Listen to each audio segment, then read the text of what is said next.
So now Nifty 50 अब देखिए 24,813 पर क्लोजिंग देखने को मिली एंड आज काफी वॉलेटाइल रहा है। कल का दिन ना काफी बड़ा दिन होने वाला है, एक तो बैंकिंग के लिए, दूसरा यहाँ पर मार्केट के लिए। Hi this is Dev and watching Traders Diary. Banking से आप समझ गए होंगे कल एक बड़ी तबाही आनी है एक स्टॉक के अंदर, उसके ऊपर बात करते हैं।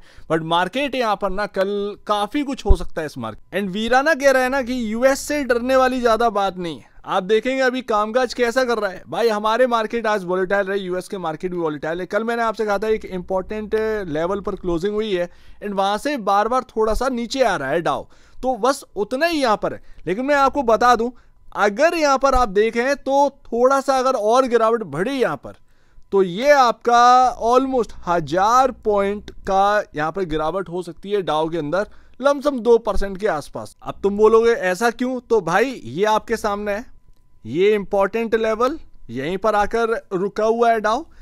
आज मूविंग एवरेज पर है, दो मूविंग एवरेज आपका 100 डेमा 200 डेमा।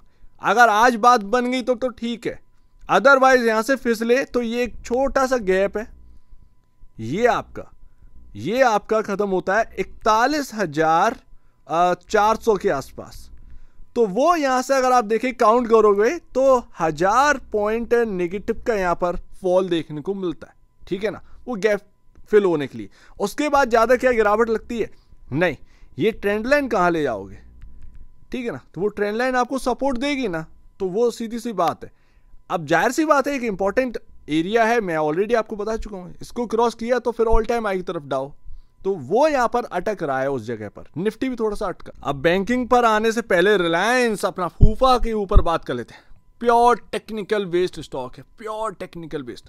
इससे प्यारा स्टॉक ना मार्केट के अंदर है ही नहीं, मतलब क्या ही बात करें, प्योर टेक्निकल। यहां पर आपके सामने जो रेंज रखी थी मैंने 1446 1463, ये आपके सामने रेंज, ये रेजिस्टेंस वाली रेंज, वहीं से ये स्टॉक जो है वो टूट रहा है। जब तक ना इस रेंज के ऊपर नहीं निकले, ये 1463 के ऊपर की क्लोजिंग नहीं देगा, एक दो दिन टिक ना जाए, तब तक बात बनेगी नहीं। वो सेलिंग कहीं 1446 से आएगी, कहीं 1450 55 किसी भी लेवल से आ सकती है इस रेंज में, किसी भी लेवल से यहां पर आ सकती है। हो सकता है 1465 तक जाए, वहीं से कोलैप्स होना स्टार्ट करते। तो वही तो मैं आपको बता रहा हूं कि कुछ भी हो सकता है इस रेंज के चलते, तो इस पर ध्यान देना है। और यहां पर आप देखेंगे HDFC बुआ, तो मैं कल आपसे क्या बोला था, HDFC पर ध्यान रखिएगा, इंपॉर्टेंट जगह है वो ट्रेंड लाइन। ध्यान आ गई तुमको बात ना। ये आज आपके सामने कितना 1.50% के आसपास का अपसाइड देखने को मिल रहा था, एकदम से प्रॉफिट बुकिंग आ गई, वो इंपॉर्टेंट जगह।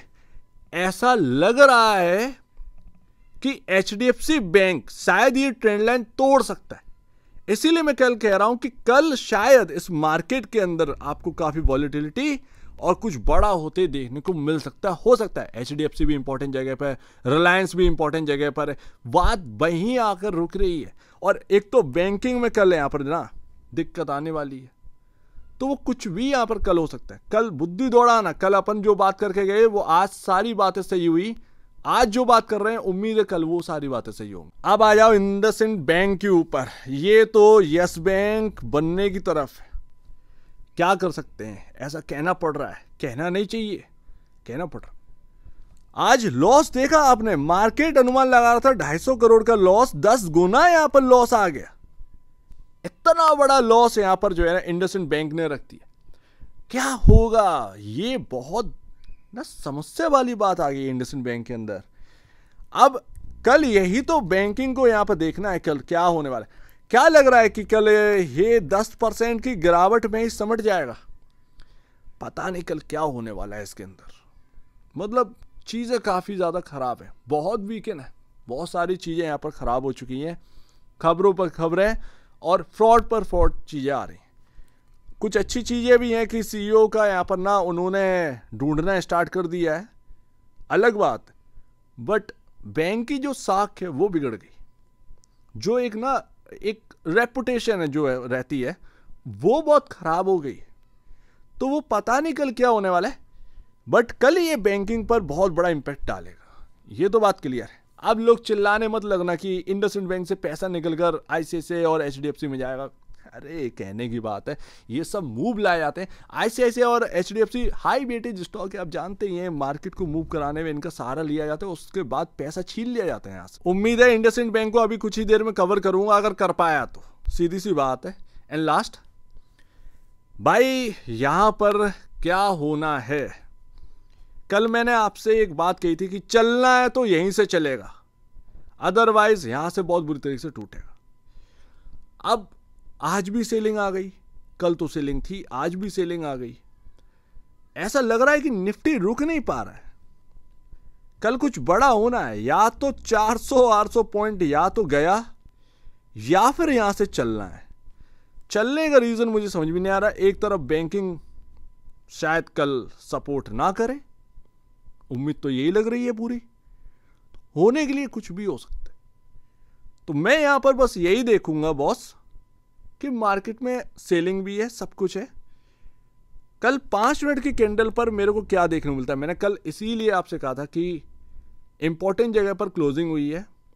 750 850 की जो मैंने आपके सामने परसों रेंज रखी थी वो कल टूटी, लेकिन नीचे क्लोज हुआ है इस जगह पर, लेकिन इंपॉर्टेंट जगह पर है, घूमने को यहां पर घूम सकता है। 1 घंटे में मार्केट ने हवा हवाई कर दिया, 200 पॉइंट आपको जो है ना बढ़ते हुए नजर आए। लेकिन मैंने एक और बात जोड़ी थी कि अगर ये ऊपर जाए ना तो सेलिंग की तरफ देखिएगा, एंड वो 944 950 के आसपास गया, वो 25,000 साइकोलॉजिकल लेवल के आसपास आया, वहीं से गिरावट स्टार्ट हो गई। उम्मीद है दोनों बातें सही निकली। अगर आप काम सही से कर पाए होंगे तो आपने कर भी लिया होगा और मजे आ गए होंगे आपको, सिंपल सी बात है। अब माइनस में इसीलिए नहीं गया, आप सोच रहे हो कि माइनस क्यों नहीं गया मार्केट, इतनी वॉलिटिलिटी हो गई एक दिन में, इतना वॉलिटिलिटी इनफ है। वॉलिटिलिटी बहुत हद तक ना आपके सामने नहीं रह सकती। इंडिया विक्स आप देखिए कहां पर, 70.5 के आसपास का तो विक्स है। तो समझो इस बात को कि मार्केट में कुछ भी हो सकता है अभी, बस आपको तैयार रहना। इसीलिए मैं कह रहा हूं कि 5 मिनट की कैंडलस्टिक चार्ट लगाओ और समझो, या तो कल ये अच्छा खासे तरीके से टूटेगा या फिर अच्छी खासी तरीके से चल सकता है। लेकिन वही बात है ना कि कल क्या बैंकिंग सपोर्ट करेगा, अगर बैंकिंग सपोर्ट नहीं करता है तो एक तरफ तो बीराना यही कह रहा है कल आपको 5 मिनट की कैंडलस्टिक चार्ट लगाओ, तैयार रहो। अगर आप ये कर पाते हैं तो ठीक है, अदरवाइज यहां पर ना इतना आसान नहीं है। सो उम्मीद है काफी कुछ आपको समझ में आया होगा, बहुत कुछ यहां पर कह दिया है। कल की बात तो सही निकली, बट आज जो बात कर रहे हैं वो कल देखते हैं। एंड वॉलिटिलिटी काफ़ी ज़्यादा होगी मेरे हिसाब से ना, एक लॉट में काम करिए, इससे ज़्यादा काम करना है नहीं है, ठीक है ना।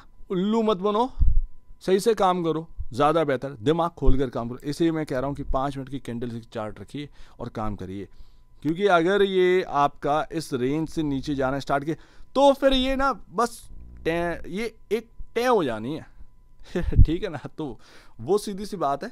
और वीराना भी कुछ यही कह रहा है कि हाँ सेलिंग गहरा सकती है इस मार्केट के अंदर, पॉसिबल है, बट वही बात है कि इंपॉर्टेंट एरिया, इंपॉर्टेंट जगह है, तो आपको ये जगह याद रखनी है।